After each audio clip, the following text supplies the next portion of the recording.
11 de julho de 2026. Neste sábado da 14ª semana do Tempo Comum, a Igreja celebra a memória de São Bento Abade. Meus queridos filhos e filhas, que alegria nos encontrarmos, sábado! Vos saúdo com a paz de Jesus, sintam-se todos bem acolhidos, bem-vindos. Muito bom nos encontrarmos. Hoje a Igreja celebra São Bento Abade. São Bento é um santo bem conhecido, né? Confesso a vocês que dos santos que eu tenho devoção, São Bento é um deles, né? A oração de exorcismo de São Bento é tão conhecida e confesso a vocês, gente, que essa oração muitas vezes me edificou, muitas vezes me fortaleceu, muitas vezes me ajudou. Então hoje imploremos juntos a intercessão desse santo tão importante. Vamos iniciar esse nosso encontro nesse sábado, em nome do Pai, do Filho e do Espírito Santo. Amém. Leitura do livro do profeta Isaías, capítulo 6, versículos do 1 ao 8. No ano da morte do rei Osias, vi o Senhor sentado num trono de grande altura. O seu manto estendia-se pelo templo. Havia serafins de pé ao seu lado, cada um tinha 6 asas, 2 cobriam-lhes o rosto, 2 os pés, e com duas eles podiam voar. Eles exclamavam uns para os outros: Santo, Santo, Santo é o Senhor dos exércitos. Toda a terra está repleta de sua glória. Ao clamor dessas vozes, começaram a tremer as portas em seus gonzos, e o templo encheu-se de fumaça. Disse eu então: ai de mim, estou perdido. Sou apenas um homem de lábios impuros, mas eu vi com os meus olhos o Rei, o Senhor dos exércitos. Nisto, um dos serafins voou para mim, tendo na mão uma brasa, que retirara do altar com uma tenaz, e tocou minha boca, dizendo: assim que isso tocou teus lábios, desapareceu a tua culpa, e teu pecado está perdoado. Ouvi a voz do Senhor que dizia: quem enviarei? Quem irá por nós? Eu respondi: aqui estou, envia-me. Palavra do Senhor. Graças a Deus. Muito bem, meus queridos, ao longo dos dias desta semana, 14ª do Tempo Comum, nós ouvimos a profecia de Oséias, e ontem nós encerramos, o livro de Oséias, e hoje a igreja colocou este capítulo 6º do profeta Isaías. O profeta Isaías, ele exerceu seu ministério no reino de Judá, no reino do sul, por volta dos anos 740, 700 a.C. Então, para a gente poder entender um pouco essas nuances cronológicas e históricas, lembrando que nós estamos acompanhando a liturgia, estávamos acompanhando o texto de Oséias, e Oséias viveu no século 8º a.C., na mesma época que este primeiro profeta Isaías, tá? Por isso que a igreja vai seguir na cronologia. Só que Oséias, ele profetizou, ele viveu lá no reino do norte, Israel. Então a igreja agora colocou um profeta que viveu na mesma época, só que profetizou lá embaixo, no reino do sul. Vocês conseguem perceber a pedagogia da liturgia da igreja? Então nós estamos no século 8º, como nós estávamos no texto de Oséias, só que agora Isaías é lá no reino de Judá, no reino do sul. O que acontece lá no reino do sul? É um período marcado por grande instabilidade política no Oriente Médio.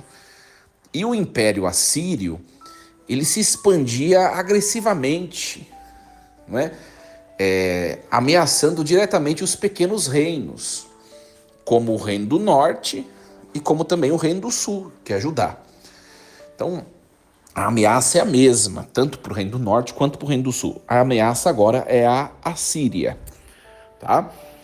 Então, é nesse cenário de tensão que Isaías, que é chamado filho de Amós, ele recebe o seu chamado profético, né? E o versículo de abertura, como nós acompanhamos no texto de Isaías, no ano da morte do rei Osias. Então, o evento é localizado por volta dos anos 742 a.C., né? Foi após um reinado de 52 anos. Uzias, ou em algumas bíblias, Osias, foi um rei considerado bom, gente. Trouxe prosperidade e segurança militar para o Reino do Sul, para o Reino de Judá, não é? E a sua morte, portanto, ela marcava o fim de uma era e gerava incerteza quanto ao futuro do povo. Quando você é governado por alguém que é muito bom, você fica com medo do que vem depois. E é sempre assim. Quando a coisa tá meio ruim, você fala, se melhorar tá bom, né? Não piorando, mas agora quando o governo é bom, você fica, o que será que vem depois? Então é a sensação, é o sentimento nessa época que viveu Isaías, tá? É esse o contexto. E hoje nós ouvimos o capítulo 6, que narra a vocação do profeta, em forma assim de uma teofania, né? A palavra teofania significa manifestação divina, né? É uma manifestação solene da glória de Deus no templo de Jerusalém. Então, esse capítulo 6 funciona como um rito de iniciação profética, em 5 movimentos. A visão, depois o louvor celestial, depois uma crise de consciência, a purificação e o envio. Tá? Então, diferentemente dos outros chamados proféticos, que nós vemos na Bíblia, por exemplo, como Jeremias, Ezequiel, diferentemente a vocação de Isaías, ela é apresentada como uma experiência litúrgica, ou litúrgico celeste, né? Que é ambientada no santuário. Tá? Então, essa perícope que nós ouvimos hoje, na liturgia, é a primeira leitura dessa memória que nós celebramos de São Bento, e a escolha não é casual, gente, né? Se nós olharmos um pouco a vida de São Bento, né? A semelhança de Isaías, São Bento também ouviu o chamado de Deus, deixou tudo e respondeu, como Isaías respondeu na leitura de hoje: aqui estou, envia-me. São Bento fundou mosteiros, até mesmo escreveu a chamada regra de São Bento, né, que moldou a vida monástica ocidental. Então, um santo muito importante. Muito bem. Vamos então agora ao desenvolvimento parte por parte. O cenário inicial aqui desse texto é o Templo de Jerusalém. Tá? Mas a visão que Isaías tem, ela transcende o espaço físico. Ele vê o trono de Deus de uma grande altura, que mostra a majestade de Deus, né? E o manto que se estende pelo templo simboliza a chamada Shekinah, né? Que é a presença divina que preenche todo o santuário. Essa é a representação do manto, né? Os serafins são seres ardentes, né? O hebraico, o serafim, significa seres ardentes. São criaturas celestes descritas apenas aqui na Bíblia. Interessante, é o único relato que descreve, né?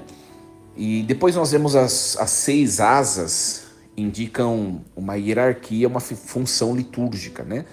2 asas cobriam o rosto, que é a reverência diante da santidade divina, né? Nem os anjos ousam olhar diretamente para Deus. Depois 2 asas cobriam os pés, que significa humildade e reconhecimento da própria condição criatural, pequena, né? E 2 asas serviam para voar, que significa prontidão para servir, executar a vontade de Deus. Gente, antes de qualquer chamado, vem a visão de quem é Deus. Quem é Deus? E Isaías, ele precisou ver a majestade divina para ele compreender a sua própria pequenez, né? Na nossa correria do dia a dia, muitas vezes nós perdemos o sentido do sagrado, né? O convite da perícope aqui é fazer com que nós cultivemos, né, momentos de adoração e de silêncio para redescobrir Deus, redescobrir se efetivamente Deus está no centro de tudo, não é? E perceber que a nossa vida só faz sentido quando é ordenada a partir de Deus. Não é? Nós olhamos a vida de São Bento, por exemplo, que escreve a regra, né? A regra era um conjunto de orientações que São Bento dava para os monges, né? E São Bento começa exatamente assim: escuta, filho, os preceitos do mestre. São Bento ensina os monges a escutar, né? A escutar. Ouvir e ver a Deus é o início de toda a vida espiritual autêntica. Depois o versículo 3 e 4, não é? Mostra a exclamação desse serafim, né? Santo, santo, santo é o Senhor dos exércitos, que é chamado exegeticamente de triságio. Santo, santo, santo, né? É o mais elevado louvor da tradição bíblica, né? A tripla repetição não indica 3 deuses, tá, gente? Tá? É que no hebraico não existe, como na nossa língua, o superlativo, né?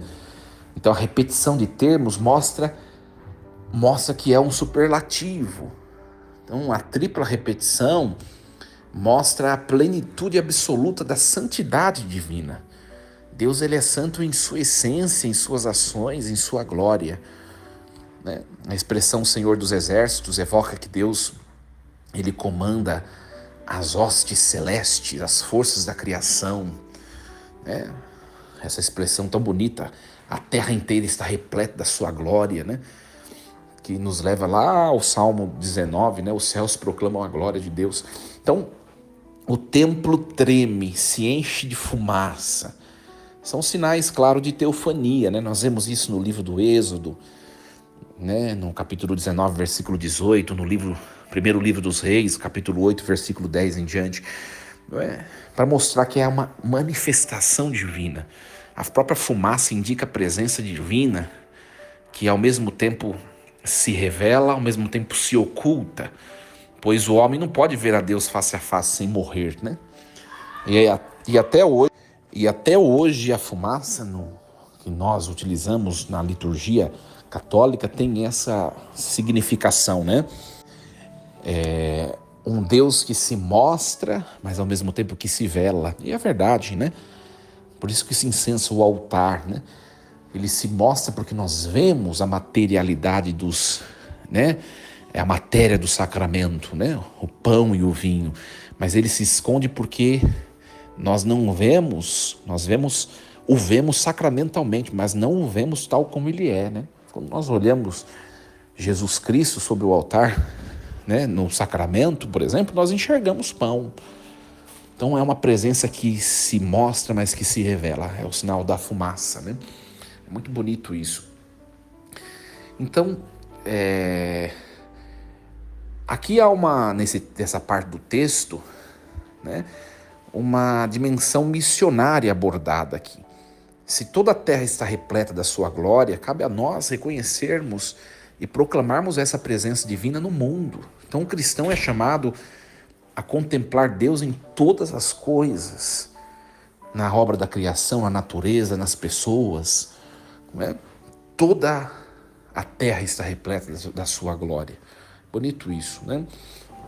E depois Isaías diz: ai de mim, estou perdido, sou apenas um homem de lábios impuros, não é? O primeiro passo da conversão pós-encontro com Deus, gente, é a consciência do próprio pecado, da própria pequenez. Isaías, ele não se desculpa e ele nem justifica, ele simplesmente confessa a sua indignidade. Quantas vezes nós vivemos como se fôssemos autossuficientes, sem reconhecer a nossa necessidade de purificação? Hoje em dia nós vivemos num mundo que as pessoas, elas querem que os seus defeitos, as suas falhas, as suas escolhas que dissoam um pouco da vontade de Deus, elas querem que se tornem algo normal. a incapacidade de se enxergar pequeno, não é? Então, por isso que a igreja, nós temos a oração chamada a oração das completas, né? Os padres, monges e seminaristas, né? Os sacerdotes, os diáconos também, enfim, alguns leigos até rezam junto também. E na oração das completas, que é a última oração do dia, ela começa a oração com o exame de consciência, que é a capacidade de perceber a pequenez, né? Isso é muito importante, muito importante. E aí nós vemos um sinal muito importante que tem simbolismo aqui, exegético, teológico, né? Aparece um dos serafins, vai até Isaías e ele tem na mão uma brasa que ele retira do altar com uma tenaz. Tenaz é como se fosse uma pinça, né? Então esse serafim vai até o altar, pega com uma pinça, com uma tenaz, a brasa, e leva essa brasa na boca de Isaías. Assim que tocou os lábios de Isaías, o pecado de Isaías desapareceu. Então essa brasa viva retirada do altar simboliza o fogo purificador da presença de Deus. Então o altar é o lugar do sacrifício onde os nossos pecados são perdoados, não é? Então, o gesto do serafim com tenaz evita o contato direto com o fogo sagrado, mostrando que mesmo os seres celestes, eles tratam a santidade de Deus com extremo cuidado, não é? E a purificação é dirigida até a boca de Isaías, os seus lábios impuros, né? Que se tornam puros depois de tocado por essa brasa viva, né? Aqui não se trata de uma purificação genérica, mas de uma preparação específica do órgão que será instrumento do profeta. Isaías vai usar a sua boca para anunciar e denunciar. Ele precisa estar em Deus, né? É interessante, é muito bonito isso, muito bonito. Isaías precisa que as suas palavras sejam purificadas, né? Então a palavra usada aqui significa remissão total, não apenas ocultamento, mas foi purificada a falta, a pequenez de Isaías. Muito bonito. Gente, Deus não chama os perfeitos. Deus não chama os perfeitos. Ele purifica aqueles que ele chama. Então Isaías, ele não se tornou digno por seus próprios méritos. Foi Deus quem o purificou. Isto é pura graça, né? Tantos de nós nos sentimos indignos de servir o altar, de seguir a Deus. Eu não sei falar, eu sou pecador demais, eu não tenho preparo. E a resposta de Deus ela é clara.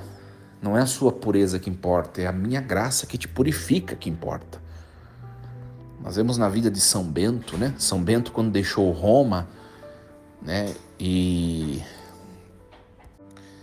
para se retirar, para viver uma vida retirada, ele não era um homem perfeito. São Bento era alguém que se deixou purificar por Deus no deserto, né? E dessa purificação nasceu uma das maiores obras espirituais da história, que é a ordem beneditina. Então, o sacramento da penitência ou da reconciliação, do perdão, é a brasa viva que toca nossos lábios até hoje, não é? Quando nós confessamos, o próprio Cristo nos purifica e nos prepara para a missão. A importância de, quando nós nos sentimos necessitados, de nos voltarmos para o perdão de Deus, não é?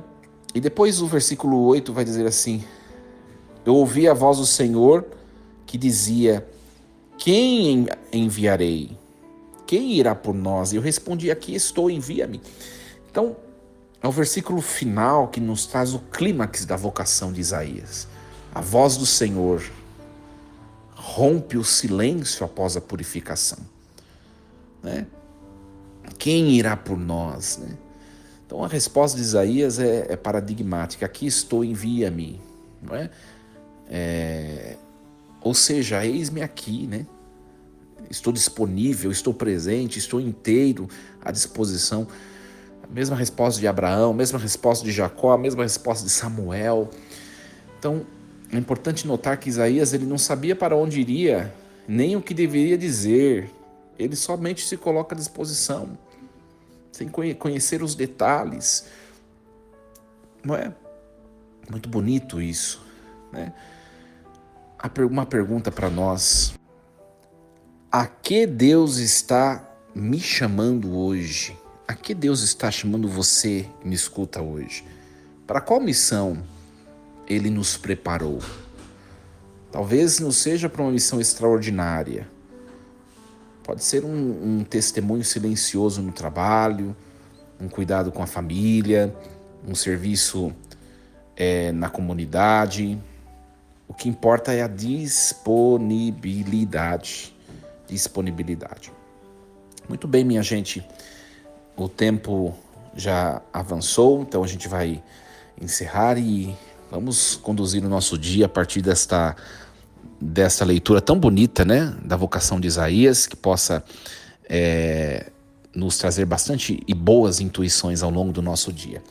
Sábado, desejo a vocês um excelente fim de semana, que Deus os abençoe e os guarde, força e coragem em nome do Pai e do Filho e do Espírito Santo. Amém. Segunda-feira nos encontraremos para mais um programa, reflexão diária. Até lá, gente. Bom fim de semana. Força e coragem. Lembremos-nos sempre, Deus está no comando de tudo.